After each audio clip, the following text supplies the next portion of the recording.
Yes girls, आज हम simple sentence, complex sentence and compound sentence के बारे में पढ़ने जा रहे हैं। सिंपल सेंटेंस का हिंदी में अर्थ होता है सामान्य वाक्य, कॉम्प्लेक्स का अर्थ होता है मिश्रित वाक्य और कंपाउंड सेंटेंस का अर्थ होता है संयुक्त वाक्य। सिंपल सेंटेंस को अगर हम समझना चाहें तो इसे हम सिंगल सेंटेंस भी मान सकते हैं।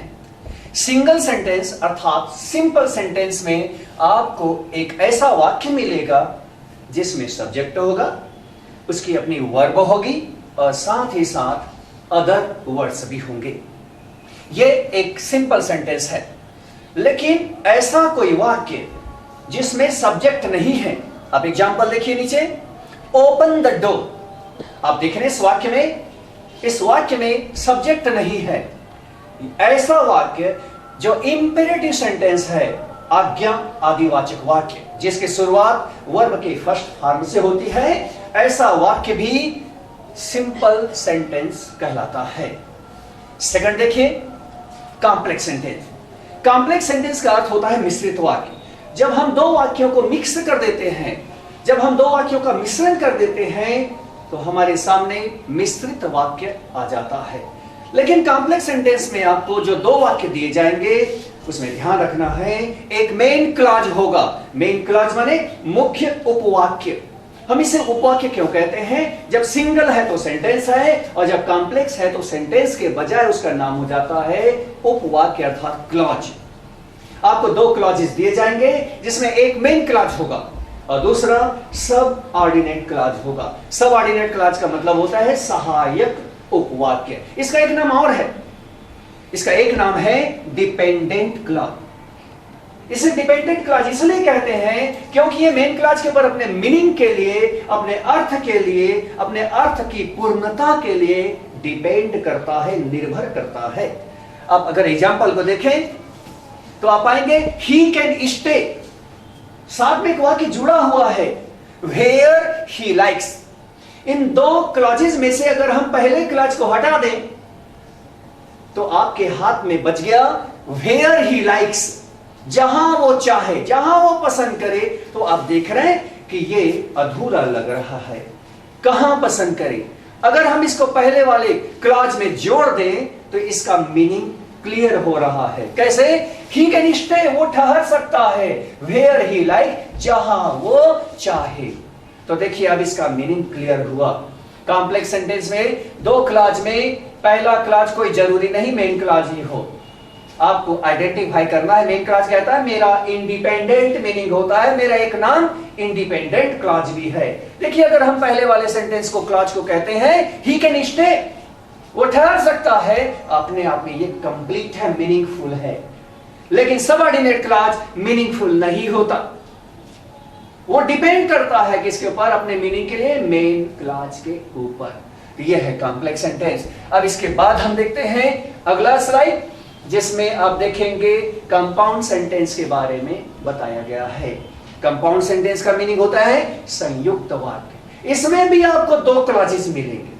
कॉम्प्लेक्स में भी आपको दो क्लॉज मिले जिसमें आपने देखा एक मेन क्लॉज है और दूसरा क्या है? सब ऑर्डिनेट क्लॉज है, जिसका एक नाम हमने और क्या कहा था? डिपेंडेंट क्लॉज कहा था, क्योंकि वो डिपेंड करता है मीनिंग के लिए मेन क्लॉज के ऊपर। लेकिन कंपाउंड सेंटेंस जिसका एक नाम को ऑर्डिनेट क्लॉज भी है, संयुक्त वाक्य कहते हैं। इसमें भी दो वाक्य होंगे लेकिन दोनों के दोनों वाक्य अपने आप में मीनिंगफुल होंगे। कोई किसी के ऊपर डिपेंड नहीं करता, कोई किसी के ऊपर निर्भर नहीं करता, दोनों साथ साथ हैं लेकिन दोनों अपने जगह मीनिंगफुल हैं। अगर एक वाक्य को हटा दें तो दूसरा वाक्य अपनी जगह मीनिंगफुल होगा, अगर इसे हटा दें तो पहला वाक्य मीनिंगफुल होगा। जैसे एग्जांपल देखिए, आप यहां पे एक वाक्य लिखा है ही इज रिच, ये अपने आप में कंप्लीट है, वह अमीर है, कोई अधूरा नहीं है, मीनिंगफुल है। सेकंड वाले को देखिए, ही इज माइजर, वह कंजूस है,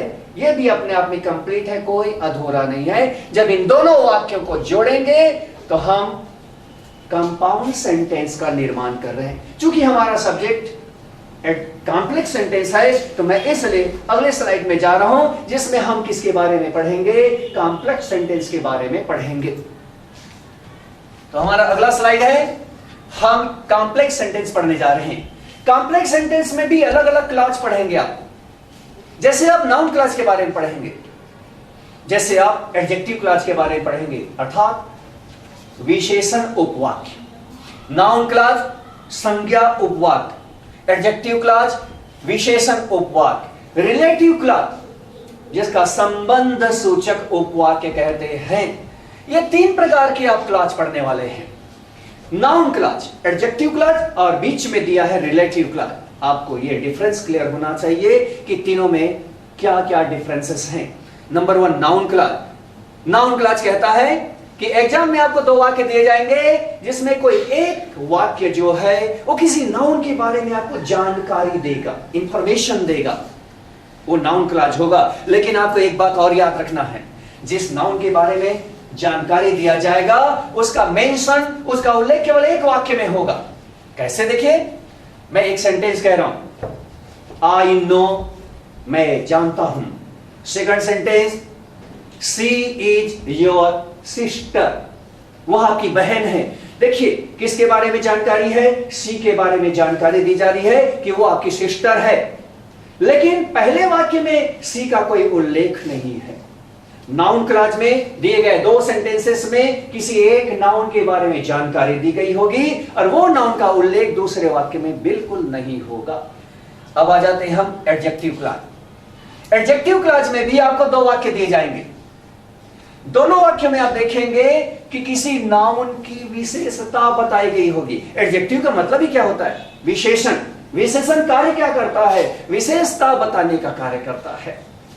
तो एडजेक्टिव क्लास जब आएगा तो ऐसे में आपको किसी एक वाक्य में या दोनों वाक्य में क्या किया गया होगा? विशेषता बताई गई होगी। जैसे इस वाक्य को देखिए, आई नो द गर्ल, ये पहला वाक्य, द गर्ल इज ब्यूटिफुल। ये 2 वाक्य आपको जो दिए गए, दोनों वाक्यों में जब आप पढ़ेंगे दोनों वाक्यों को, तो आप क्या पाते हैं कि किसी एक वाक्य में विशेषता बताई गई है किसी गर्ल के बारे में। The girl is beautiful. देखिए, आई नो द गर्ल, पहला सेंटेंस, इसमें कोई विशेषता नहीं है। लेकिन सेकंड सेंटेंस देखिए, द गर्ल इज ब्यूटिफुल। इसमें आप देख रहे हैं कि इस वाले सेंटेंस में विशेषता बताई गई है। हो सकता है एडजेक्टिव क्लास में आपको 2 क्लॉजेस दिए गए हों, 2 वाक्य दिए गए हों और दोनों में विशेषता बताई गई हो। जैसे उदाहरण देखिए, the girl is tall, the girl is beautiful. ये दोनों वाक्यों में विशेषता है। तो याद रखिए, ये दोनों के दोनों एडजेक्टिव क्लॉज हैं। जोड़ने का तरीका हम आगे देखेंगे। अब हम आ जाते हैं रिलेटिव क्लॉज में। रिलेटिव क्लॉज में भी कहता है कि आपको 2 वाक्य दिए जाएंगे। देखिए, नाउन क्लॉज में भी 2 वाक्य, एडजेक्टिव क्लास में भी 2 वाक्य और रिलेटिव क्लास में भी 2 वाक्य। लेकिन अंतर क्या है? नाउन क्लास में एक सेंटेंस में जानकारी दी गई होगी किसी नाउन के बारे में, दूसरे में उसके बारे में कोई बात नहीं है, उसका उल्लेख ही नहीं है। लेकिन रिलेटिव क्लास में कहता है किसी नाउन के बारे में कोई ऐसा वाक्य होगा जिसमें जानकारी दी गई होगी। हो सकता है वो जानकारी दोनों वाक्यों में हो। एडजेक्टिव क्लास कहता है किसी एक नाउन के बारे में किसी एक वाक्य में विशेषता बताई गई होगी या दोनों में विशेषता बताई होगी। एडजेक्टिव क्लास में विशेषता बताई जाती है, रिलेटिव क्लास में नाउन के बारे में जानकारी दी जाती है और वो नाउन दोनों वाक्य में आता है। जैसे एग्जांपल देखिए, आई नो द गर्ल। अब गर्ल के बारे में जानकारी दी जा रही है, the girl is your sister. इसमें जानकारी दी जा रही है, लेकिन वो गर्ल दोनों वाक्य में है। नाउन क्लास में ऐसा नहीं है। तो इस प्रकार से आप नाउन क्लास और रिलेटिव क्लास और एडजेक्टिव क्लास को अंतर समझ सकते हैं। Next slide.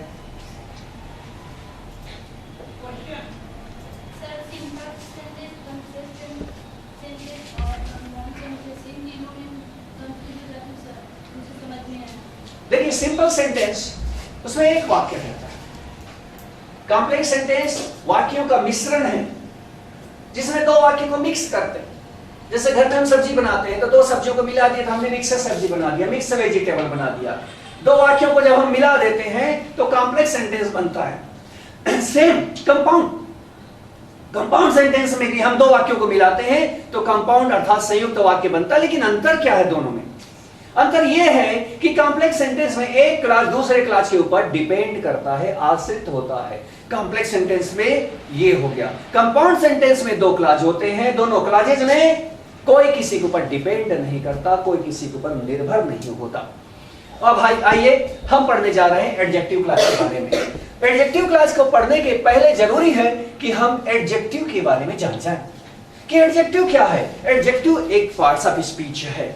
एडजेक्टिव एक ऐसा शब्द है जो किसी नाउन या प्रोनाउन की विशेषता बताता है, चाहे संज्ञा की बताए या सर्वनाम की विशेषता बताता है। उस वर्ड को, एक पर्टिकुलर वर्ड को हम एडजेक्टिव कहते हैं। नेक्स्ट देखिए अगले स्लाइड में। अब देखिए एडजेक्टिव के साथ साथ पार्टिसिपल्स को भी जानिए।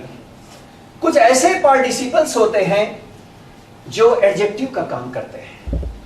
जैसे एक है present participle. Present participle verb का फर्स्ट फॉर्म आईएनजी होता है।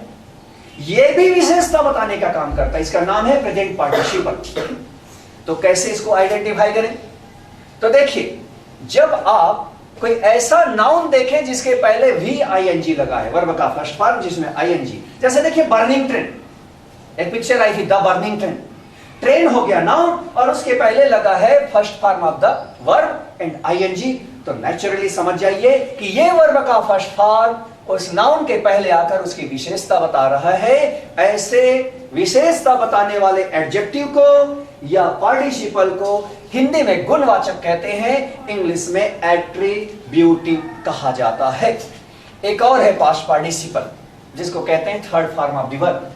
बिल्कुल जैसा प्रेजेंट पार्टिसिपल किसी नाउन के पहले आकर उस नाउन की विशेषता बताता है, तो ये पास्ट पार्टिसिपल भी किसी नाउन के पहले लगकर उस नाउन की विशेषता बताता है। एग्जांपल देखिए, आई सॉ अ ट्रेन, मैंने एक ट्रेन देखा। अब ट्रेन की विशेषता हो सकती है I saw a beautiful train, beautiful adjective हो गया। लेकिन हम देख रहे हैं कि ट्रेन के पहले वर्ब लगी है आईएनजी सहित। ये वर्ब तो है लेकिन वर्ब का कार्य नहीं बल्कि ये एडजेक्टिव का काम कर रहा है, इसका नाम है प्रेजेंट पार्टिसिपल।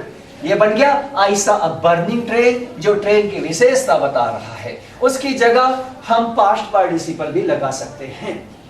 पास्ट पार्टिसिपल कैसा होगा? Third form of the verb होगा, वो भी किसी नाउन के पहले। जैसे देखिए example, the door is closed. इस वाक्य में आप देख रहे हैं ये क्लोज्ड जो है पास्ट पार्टिसिपल है, जो डोर की, दरवाजे की विशेषता बता रहा है कि दरवाजा कैसा है, उसकी क्या विशेषता है, क्लोज्ड है। नीलम इज इंटेलिजेंट, ये एडजेक्टिव है, ये पास्ट पार्टिसिपल है। न्यू कार, न्यू एडजेक्टिव है। और हम लास्ट में देखते हैं इंटरेस्टिंग स्टोरी। इंटरेस्टिंग वर्ब है, आईएनजी लगा है, लेकिन नाउन के पहले लगे होने के कारण से ये प्रेजेंट पार्टिसिपल है, एडजेक्टिव का कार्य कर रहा है। Find out which sentence has an adjective. अब मैं आपको दो सेंटेंसेस दे रहा हूं। इन दोनों वाक्यों को अगर आप ध्यान से देखेंगे तो किसी एक सेंटेंस में या हो सकता है दोनों के दोनों सेंटेंसेस में आपको एडजेक्टिव मिले। जैसा देखिए आई सॉ अ हाउस, मैंने एक घर देखा, इसमें कोई विशेषता नहीं है। लेकिन अगला सेंटेंस देखिए, द हाउस वाज न्यू, इसमें हमें एक विशेषता दिखाई दे रही कि घर नया था। अब जब हमको कॉम्प्लेक्स सेंटेंस एडजेक्टिव क्लास जोड़ना है तो ऐसी स्थिति में हमें सबसे पहले आइडेंटिफाई करना है उस सेंटेंस को जिसमें विशेषता बताई गई हो। जैसे द हाउस वाज न्यू, ये एडजेक्टिव क्लास बनने जा रहा है क्योंकि इसमें किसी नाउन के बारे में जो हाउस है उसकी विशेषता बताई गई है। अगला वाक्य देखिए, आई लाइक इंग्लिश, और इंग्लिश के बारे में नेक्स्ट सेंटेंस में आपको एक विशेषता बताई गई है कि English is an easy language. Easy जो है इंग्लिश लैंग्वेज की विशेषता बता रहा है, इसका मतलब हम इसे एडजेक्टिव क्लास बनाकर जोड़ने वाले हैं। नेक्स्ट देखिए, the bag is costly, the bag is new.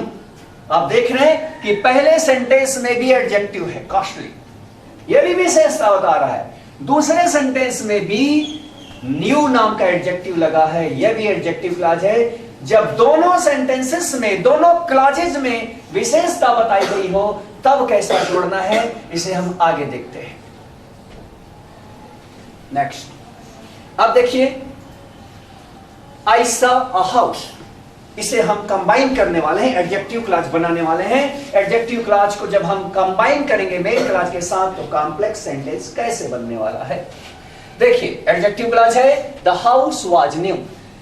The house की विशेषता बताई जा रही है, इसको हटाएंगे हम, इसकी जगह जो लगाने वाले हैं। अब जो हाउस के लिए इंग्लिश में जो के लिए क्या होगा, यहां देखिए I like English, English is an easy language. यहां पर भी हम इजी लैंग्वेज ये विशेषता बता रहा है, इंग्लिश को हटाएंगे क्योंकि इसी की विशेषता बताई जा रही है, इसकी जगह जो लगाने वाले हैं। अब यहां देखिए the bag is costly, the bag is new. हम यहां पर किसमें एडजेक्टिव क्लॉज बनाएं, हमें थोड़ा सा पीछे जाकर सोचना होगा कि the bag is costly, the bag is new, किसे एडजेक्टिव क्लॉज बनाए। तो हम देखें जब बैग बना, जब बैग का निर्माण हुआ तो क्या बैग पहले कॉस्टली था कि बैग नया था, यह हमें डिसाइड करना है। कि जब बैग बना उसमें सामान जो लगाया गया उसी से क्लियर हो गया कि यह महंगा बैग बनने वाला है, और जब बन के तैयार हुआ तो वो बना न्यू। तो जो चीज बाद में आए, इन दोनों में कॉस्टली पहले हुआ, न्यू बाद में आया, तो हम इसे एडजेक्टिव क्लॉज बनाएंगे। किसे एडजेक्टिव क्लॉज, जो बाद में हुआ, न्यू बाद में बना। तो द बैग को हम हटाने वाले हैं, इसकी जगह जो लगा रहे हैं। अब देखिए पहले वाले वाक्य में द हाउस, अगर हाउस कोई व्यक्ति है तो उसके लिए हम हु लगाने वाले हैं। अगर वो हाउस कोई वस्तु या निर्जीव चीज है तो उसके लिए हम दैट या व्हिच लगाने वाले हैं। वो व्यक्ति है तो हु लगाएं। देख रहे हैं हमारे एग्जाम्पल में अगर ऐसा अ गर्ल होता तो हम यहां पे द गर्ल के लिए हु लगाने वाले थे, क्योंकि गर्ल एक व्यक्ति है, इसलिए हम हु लगाने वाले थे। अगर वस्तु या निर्जीव हो तो हम दैट या व्हिच लगा रहे हैं। अब हाउस के लिए हम दैट भी लगा सकते हैं, हाउस के लिए हम व्हिच भी लगा सकते हैं, दोनों सही हैं। देखिए मैं दैट या व्हिच यहां पे ला रहा हूं, मैं दैट ला रहा हूं। अब मैंने इस सेंटेंस को क्या किया है, पहला सेंटेंस यथावत है आई सॉ अ हाउस, दूसरा सेंटेंस मैंने कर दिया है यहां पे इसको हटाकर दैट वाज न्यू। अब मैं इसको कंबाइन करके कॉम्प्लेक्स सेंटेंस बनाने वाला हूं। लेकिन जिस नाउन के बारे में बताया जा रहा है, जिस नाउन की विशेषता बताई जा रही है, अगर वो नाउन पहले वाक्य में इनडेफिनिट आर्टिकल से युक्त है तो उसे डेफिनिट आर्टिकल में चेंज कर दीजिए। तो ये पहला सेंटेंस भी चेंज हो रहा है, आई सॉ द हाउस, ये डेफिनिट हो गया, नाउन डेफिनिट आर्टिकल लगाना है। अब उसके बाद ये हाउस की विशेषता बताई जा रही है तो एडजेक्टिव क्लॉज आप इसी हाउस के बाद लाकर चिपका दीजिए, जोड़ दीजिए। आपके पास एडजेक्टिव क्लॉज है दैट वाज न्यू, तो आंसर बनने वाला है आई सॉ द हाउस, जोड़ दीजिए इसी हाउस में लाकर दैट वाज न्यू। इस प्रकार से आपने एडजेक्टिव क्लॉज बनाते हुए एक कॉम्प्लेक्स सेंटेंस बनाया। अब मैं आऊंगा एक्सरसाइज इसमें, the bag is costly, the bag is costly और यहां पर है द बैग इज न्यू। इन दोनों वाक्यों को जब हम जोड़ेंगे तो देखिए द बैग इज न्यू, उसको हम बनाने वाले हैं दैट इज न्यू। अब हमारे हाथ में है दैट इज न्यू, ये हमने एडजेक्टिव क्लॉज तैयार किया। अब दैट इज न्यू को हम पहले सेंटेंस में ले जाने वाले हैं, कनेक्ट करने वाले हैं। तो ध्यान रखिए कि हम इस एडजेक्टिव क्लॉज को मेन क्लॉज में, जो दूसरा वाक्य बन गया वो मेन क्लॉज है, उसमें उसी नाउन के बाद लगाएंगे। तो देखिए पहले वाले सेंटेंस में द बैग वाज कॉस्टली दिया हुआ है, लेकिन हमारा रूल कहता है कि एडजेक्टिव क्लॉज को आप उसी नाउन के जस्ट बाद लगाइए जिसकी विशेषता बताई जा रही है। तो देखिए ये आंसर कैसे होने वाला है, ये एडजेक्टिव क्लॉज द बैग के बाद आ जाएगा और ये दो वर्ड्स जो है पीछे हट जाएंगे, ये हटेंगे नहीं, ये रहेंगे लेकिन पीछे हट जाएंगे। हमारा आंसर बनने वाला है देखिए द बैग, अब मैं ला रहा हूं एडजेक्टिव क्लॉज, क्योंकि इसी की विशेषता है। ये हो गया बैग दैट इज न्यू, इसके बाद लाकर बाकी हिस्से को जोड़ दीजिए, वाज कॉस्टली। ये इस प्रकार से आपका आंसर बना, the bag that is new was costly. दो तरीके हैं, एक तो अगर वो नाउन ऑब्जेक्ट के रूप में हो या सेंटेंस में लास्ट में हो तो उसी के पीछे जोड़िए, और जिसकी विशेषता बताई जा रही है अगर वो सब्जेक्ट के रूप में हो तो एडजेक्टिव क्लॉज को उसी सब्जेक्ट के बाद लाकर जोड़िए। तो ये एडजेक्टिव क्लॉज हो गया। एडजेक्टिव क्लॉज के बाद अब हम पढ़ने वाले हैं रिलेटिव क्लॉज। रिलेटिव क्लॉज, इसमें विशेषता नहीं होगी, इसमें जानकारी, इसमें किसी नाउन के बारे में जानकारी दी गई होगी, और वो जानकारी एक वाक्य में या हो सकता है दोनों वाक्य में हो। जैसे एडजेक्टिव क्लॉज को आपने जोड़ा, सेम तरीके से रिलेटिव क्लॉज को भी जोड़ना है। लेकिन याद रखिए रिलेटिव क्लॉज कैसा होता है। रिलेटिव क्लॉज रिलेटिव प्रोनाउन से शुरू होता है। जिस दो क्लॉजेस होंगे, किसी एक को आप रिलेटिव क्लॉज बनाएंगे जिसमें जानकारी दी गई होगी, लेकिन उसकी शुरुआत आप जिस प्रोनाउन से करेंगे जो अभी आपने किया था वो है हु, दैट, व्हिच। ये कॉमन यूज होते हैं, लेकिन और भी है हुज माने जिसे, और वेयर माने जहां, व्हेन माने जब। इससे भी रिलेटिव क्लॉज बनाया जाता है, एडजेक्टिव क्लॉज बनाया जाता है। नेक्स्ट देखिए, रिलेटिव क्लॉज डिफाइन करता है। किसको डिफाइन करता है? एक ऐसे नाउन को जो उसके पहले घटित हुआ है, प्रयुक्त हुआ है। आगे देखते हैं, एग्जाम्पल देखिए, आई नो द गर्ल। इसमें कोई जानकारी नहीं है गर्ल के बारे में, लेकिन आप देख रहे हैं the girl took admission today, उस गर्ल ने आज एडमिशन लिया। ये दो वाक्य आपको दिए गए हैं, the girl took admission today. इस वाक्य में जानकारी दी जा रही है, विशेषता नहीं है गर्ल के बारे में, गर्ल के बारे में जानकारी है। अगर इसमें विशेषता बताया जाता तो ये एडजेक्टिव क्लॉज बन जाता है, लेकिन ये रिलेटिव क्लॉज में जानकारी है, तो आप देखिए बिल्कुल एडजेक्टिव क्लॉज के जैसा ही जोड़ना है। किसके बारे में जानकारी दी जा रही है? द गर्ल के बारे में। तो द गर्ल चूंकि एक व्यक्ति है, इसलिए आप यहां पर हु का प्रयोग करेंगे। अब ये रिलेटिव क्लॉज बनने वाला है, हु टुक एडमिशन टुडे। इसको ले जाके हम पहले वाले क्लॉज में जोड़ने जा रहे हैं, और आप देख रहे हैं कि इसके बारे में जानकारी है गर्ल, पहले से ही उसके आगे डेफिनिट आर्टिकल द का यूज है। तो ऐसी स्थिति में आप इसे रखेंगे और ये लाकर यहां चिपकाएंगे, तो आंसर बनने वाला है आई नो द गर्ल। यहां लाकर सेकंड वाले को जोड़ दीजिए, दैट टुक एडमिशन टुडे। इस प्रकार से रिलेटिव क्लॉज बनाया जाता है। एक एग्जांपल और देखते हैं, इसको देखते हैं, the girl is my sister. यह पहला सेंटेंस है कि लड़की मेरी बहन है, यह भी एक जानकारी है। दूसरा, द गर्ल इज सिटिंग, लड़की बैठी हुई कहां? नेक्स्ट अ बॉय, किस लड़के के आगे बैठी हुई है। तो देखिए दोनों में जानकारी है। जैसे आपने एडजेक्टिव क्लॉज देखा, सेम रिलेटिव क्लॉज है, एक में जानकारी या दोनों में जानकारी। तो हमें यह देखना होगा कि ये सिस्टर के बारे में जो बात बताई जा रही है, गर्ल के बारे में बताई जा रही है, उसमें पहली बात कौन सी है, पहली जानकारी कौन सी है। तो देखिए जब ये गर्ल पैदा हुई मेरे घर में, तो वो मेरी सिस्टर पहले बनी, ये पहली जानकारी है। दूसरी जानकारी क्या है कि अभी मैंने देखा कि वो मेरी सिस्टर जो गर्ल है वो बैठी हुई है नेक्स्ट टू अ बॉय, ये जानकारी बात की है। जैसे एडजेक्टिव क्लॉज हमने देखा, जो बात का एडजेक्टिव क्लॉज है उसे हमने एडजेक्टिव क्लॉज बनाया और दूसरे को हमने मेन क्लॉज बना दिया। सेम चीज यहां देखिए, तो हम सेकंड वाले क्लॉज को बनाने जा रहे हैं रिलेटिव क्लॉज। कैसे हो जाएगा?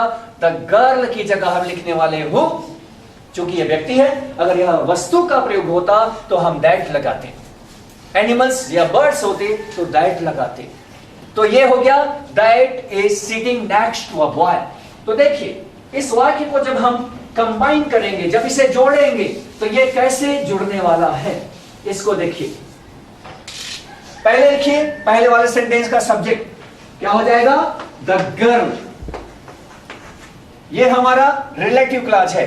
द गर्ल की जगह हमने लगाया है who is sitting next to a boy. इसे ले जाके हम पहले वाले क्लॉज में उस नाउन के बाद जोड़ेंगे जिस नाउन की विशेषता बताई जा रही है, सॉरी जानकारी दी जा रही है। तो हमारे ये सेंटेंस बन रहा है द गर्ल। अब जानकारी को ले आइए, who is sitting next to a boy। ये समाप्त हो गया। बाकी हिस्से को मेन क्लास का ले आइए। Is my sister. ये इस प्रकार से आपने जोड़ा। लेकिन जब आप रिलेटिव क्लास बनाएं तो आपको एक ध्यान देना होगा। रिलेटिव क्लास और मेन क्लास के बीच में कामा का प्रयोग करना बेहद जरूरी है, अन्यथा आपका आंसर गलत हो जाएगा। देखिए, मैंने मेन क्लास से सब्जेक्ट लाया, कामा लगाकर उसे अलग कीजिए। उसके बाद मैंने रिलेटिव क्लास जोड़ा, नेक्स्ट हुआ बॉय तक, उसको कामा लगाकर अलग कीजिए। उसके बाद जो आपके मेन क्लास का बाकी हिस्सा है, प्रेडिकेट है, विधेय है, उसको उतार दीजिए। तो ये बन गया द गर्ल। फिर कामा लगाना जरूरी है रिलेटिव क्लास में। Who is sitting next to a boy, फिर कामा लगा के आगे जाइए, इज माई सिस्टर। इस प्रकार से एडजेक्टिव क्लास को कंबाइन किया जाता है। नेक्स्ट देखते हैं हम अगला स्लाइड, नाउन क्लास। इसके बाद मैं आपको बताने जा रहा हूं नाउन क्लास के बारे में। नाउन क्लास एक ऐसा क्लास है जो किसी नाउन के बारे में जानकारी देता है। अभी तो हमने पढ़ा रिलेटिव क्लास। रिलेटिव क्लास में भी जानकारी किसी नाउन के बारे में दिया गया था, लेकिन अंतर क्या है? अंतर यह है कि जब हम नाउन क्लास देखते हैं तो उसमें एक ऐसा वाक्य होगा जिसमें नाउन के बारे में जानकारी दी गई होगी, लेकिन वो नाउन दूसरे वाक्य में नहीं होगा। जिस नाउन की जानकारी दी गई होगी वो केवल एक वाक्य में होगा, एक क्लॉज में होगा। लेकिन रिलेटिव क्लॉज में हमने क्या देखा? जिस नाउन के बारे में जानकारी दी गई थी वो नाउन दोनों क्लॉजेस में था, दोनों उपवाक्यों में था। तो देखिए नाउन क्लॉज, पहला सेंटेंस कहता है, एग्जांपल देखिए, आई नो, मैं जानता हूं। दूसरा देखिए, the girl is your sister.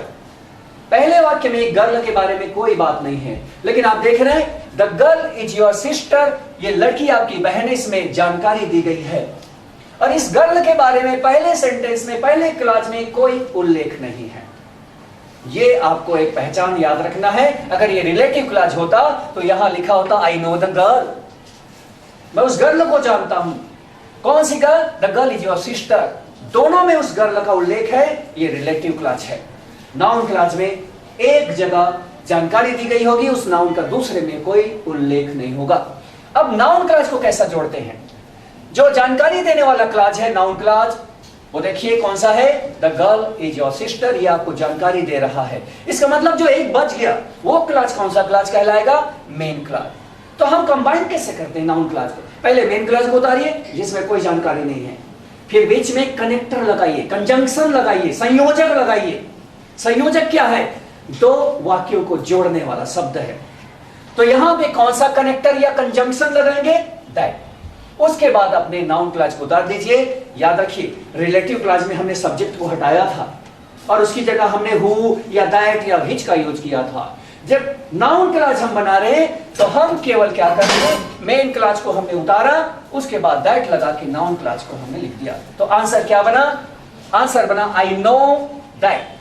पहले क्लॉज को उतारा आपने, मेन क्लॉज को, दैट लगा के आपने कनेक्ट कर दिया किसको? नाउन क्लॉज को, जो जानकारी दे रहा है the girl is your sister. इस प्रकार से यह आंसर बन गया। देखिए ये सूत्र हो गया, स्ट्रक्चर हो गया, मेन क्लॉज, दैट लगाइए, नाउन क्लॉज। एक एग्जांपल और देखिए, इट इज सर्टेन। ये वाक्य देखिए, इट इज सर्टेन। सर्टेन का मतलब होता है निश्चित, यह निश्चित है। दूसरा क्लॉज है इंडिया विल विन टुडे, आज भारत जीतेगा। जानकारी देखिए, पहले वाक्य में कोई जानकारी नहीं है। इट इज सर्टेन, यह निश्चित है, इसमें कोई जानकारी नहीं है। लेकिन दूसरे वाले क्लॉज में जानकारी दी जा रही है कि आज इंडिया जरूर जीतेगा। ये जानकारी देने वाला क्लॉज नाउन क्लॉज है। अब इसे जोड़ना है। जोड़ने के लिए क्या करना होगा? पहले मेन क्लॉज लगाइए, कनेक्टर का प्रयोग कीजिए, कंजंक्शन का प्रयोग कीजिए, दैट का प्रयोग कीजिए, और उसके बाद जानकारी देने वाले नाउन क्लॉज को उतार दीजिए। आपका आंसर क्या बना? It is certain that India will win today. अब हमने सबसे पहले मेन क्लॉज लगाया, फिर हमने कनेक्टर लगाया, कनेक्टर के बाद हमने जानकारी देने वाला नाउन क्लॉज। देखिए नाउन क्लॉज हमने बाद में यूज किया है। जब भी नाउन क्लॉज मेन क्लॉज के बाद आए तो समझ जाइए कि नाउन क्लॉज जो बाद में आया है असल में वो नाउन क्लॉज यूज्ड किया गया है ऑब्जेक्ट के रूप में। उसे हमने ऑब्जेक्ट बनाया है बाद में लाकर। नाउन क्लास सब्जेक्ट के रूप में भी यूज होता है। चलिए अगला देखते हैं। अब देखिए, tell me where is he, उसी का अगला रूप देखते हैं जो मैंने पहले बताया था। Tell me where is he. इन दो सेंटेंसेस में देखिए, पहला सेंटेंस जो है कहता है मुझे बताइए, इसमें कोई जानकारी नहीं है। दूसरे में आपको जानकारी चाह रहा है, जानकारी दे नहीं रहा है, जानकारी मांग रहा है कि वेयर इज ही, वह कहां है, यह जानकारी आपसे चाह रहा है। इसे कैसा जोड़ना है? देखिए, जानकारी मांगने वाला क्लॉज ये नाउन क्लॉज है और पहला वाला मेन क्लॉज है। तो आप मेन क्लॉज उतारिए, और अभी जैसे मैंने कहा था मेन क्लॉज उतारने के बाद नाउन क्लॉज को जोड़ने के लिए आपको एक कनेक्टर लगाना पड़ता है, एक कंजंक्शन या संयोजक लगाना पड़ता है जिसका नाम है दैट। लेकिन हमारे क्वेश्चन को देखिए, जो नाउन क्लॉज से देखिए, नाउन क्लॉज में आप देख रहे हैं WH का प्रयोग है।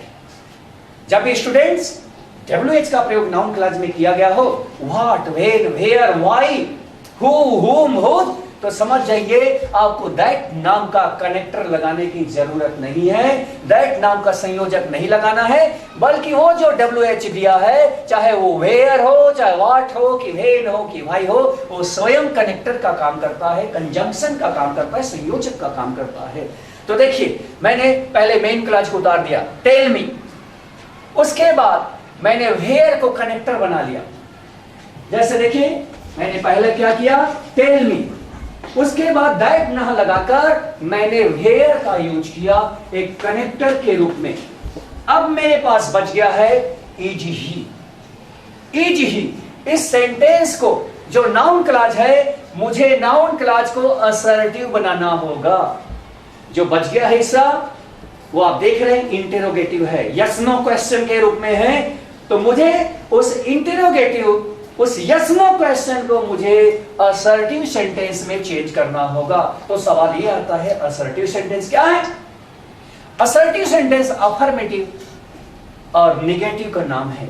किसी भी अफर्मेटिव सेंटेंस को आप असर्टिव सेंटेंस कह सकते हैं। हिंदी में इसका अर्थ होता है निश्चयवाचक वाक्य।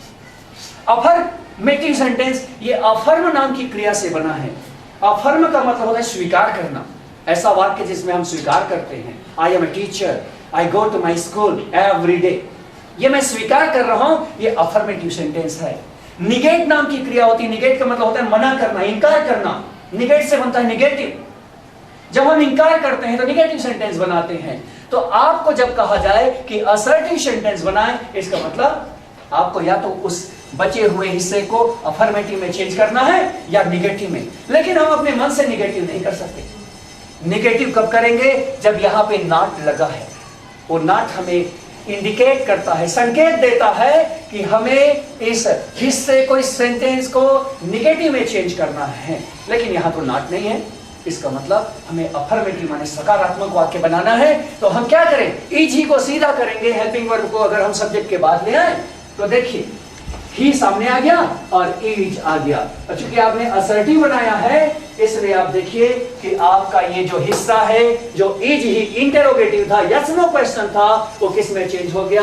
असर्टिव में चेंज हो गया, अर्थात आपने अफर्मेटिव बना दिया। आंसर क्या हुआ? Tell me where he is. Question mark के बजाय फुल स्टॉप लगाएंगे, क्योंकि आपने इंटेरोगेटिव को, इंटेरोगेटिव वाले फॉर्म को बदलकर आपने असर्टिव अर्थात अफर्मेटिव किया है। इस प्रकार से आपने नाउन क्लॉज का पहला रूल समझा। अब हम देखते हैं नाउन क्लॉज का अगला रूल। जब नाउन क्लॉज मेन क्लॉज के सब्जेक्ट के रूप में आए, जैसा मैंने अभी शुरू में बताया था, तो हम कहते हैं कि नाउन क्लॉज को हमने सब्जेक्ट के रूप में यूज किया। अभी हमने क्या यूज किया था? पहले ऑब्जेक्ट के रूप में। आपने देखा था जानकारी देने वाला क्लॉज बाद में आया था ऑब्जेक्ट के रूप में। तो अब देखिए सब्जेक्ट के रूप में भी नाउन क्लॉज कैसे यूज होता है। कभी कभी एग्जाम में आपको ऐसा सेंटेंस देता है, देखिए इस प्रकार से, it is not sure that he will help you. It is sure, it is not sure, कोई जानकारी नहीं है, लेकिन अब जानकारी दे रहा है कि ही विल हेल्प यू, वो आपकी हेल्प करेगा, ये जानकारी दे रहा है। और जानकारी देने वाला क्लॉज नाउन क्लॉज है। यहां पर क्वेश्चन में आपको जोड़ के देता है, कहता है कि इस नाउन क्लॉज जो कंबाइंड है ऑब्जेक्ट के रूप में, आप यूज कीजिए नाउन क्लॉज को, इस ऑब्जेक्ट के बजाय इसे ले जाके सब्जेक्ट बना दीजिए। तो ऐसी स्थिति में आपको क्या करना होगा? ऐसी स्थिति में आपके सेंटेंस में जो ईट दिया है सब्जेक्ट, उसको रिमूव करना होगा, उसे हटाना होगा, और उस ईट की जगह, इस सिर्फ ईट की जगह पूरा का पूरा नाउन क्लॉज जाकर बैठ जाएगा। देखिए, मैं ईट को हटा रहा हूं और ये पूरे के पूरे नाउन क्लॉज को मैं ईट की जगह ले जाके लिख रहा हूं। तो आंसर क्या होने वाला है? देखिए, ही विल हेल्प यू, ये चले गया कहां पे? ईट की जगह। ईट को मैंने रिप्लेस किया, he will help you is not sure. एक क्वेश्चन आता है, अब दैट का क्या करें? दैट कहता है मैं तो कनेक्टर हूं, मैं कनेक्ट करता हूं, मैं जोड़ता हूं दो वाक्यों को। चूंकि अब हमारा नाउन क्लॉज पहले वाले मेन क्लॉज में ही जाके समा गया है, मेन क्लॉज का हिस्सा बन गया है, तो जोड़ने के लिए कुछ भी नहीं है, इसलिए हम दैट का भी यूज नहीं करेंगे। ये आंसर हो गया। अब अगला देखिए, कभी कभी हमें ऐसे क्वेश्चंस आते हैं, it is not easy to win gold medals. आप देख रहे हैं इस वाक्य में, इट से वाक्य का शुरुआत है, क्लॉज का शुरुआत है। आपको कहता है जो आपके क्वेश्चन में ईट लगा है उसे रिमूव कीजिए, उसे हटा दीजिए। इसका मतलब आप ईट को हटा रहे हैं। अभी आपने क्या देखा था कि ईट को जब आपने हटाया तो पीछे से जानकारी देने वाला नाउन क्लॉज मिला था, उसको आपने ईट की जगह लगा दिया था। दैट को आपने हटा दिया था क्योंकि कनेक्ट करने का कोई काम नहीं था। लेकिन हमें ना तो दैट दिखाई दे रहा है, ना जानकारी देने वाला नाउन क्लॉज दिखाई दे रहा है, नाउन क्लॉज भी नहीं है। लेकिन ईट को जब हम हटाएंगे तो हमारा सेंटेंस बिना हेड का हो जाएगा। हमारे सेंटेंस का हेड नहीं है तो हमें नया हेड लगाना पड़ेगा। अब हेड कहां से आए? तो याद रखिए, इन्फिनेटिव नाउन का काम करता है। इन्फिनेटिव किसको कहते हैं? कोई ऐसी वर्ब जिसका फर्स्ट फॉर्म हो और उसके पहले टू लगा हो, वो इन्फिनेटिव है तो वर्ब काम नाउन का करती है।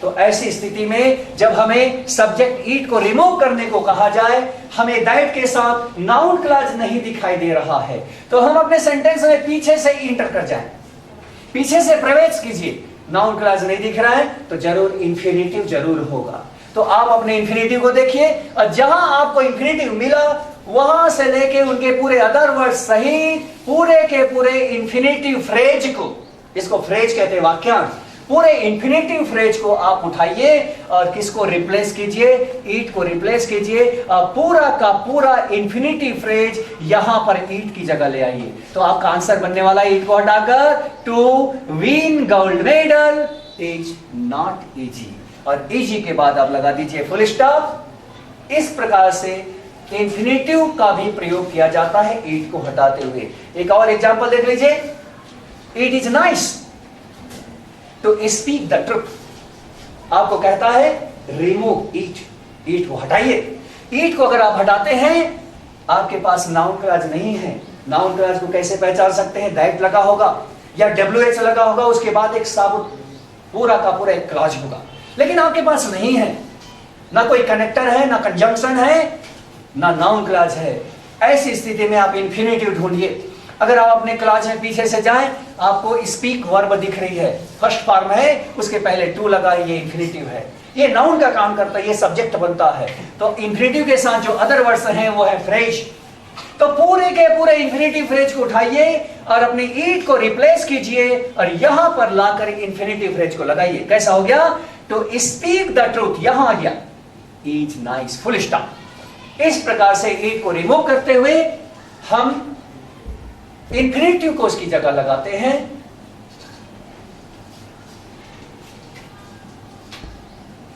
ओके, तो इस प्रकार से नाउन क्लॉज, एडजेक्टिव क्लॉज और रिलेटिव क्लॉज समाप्त हुआ। Thank you.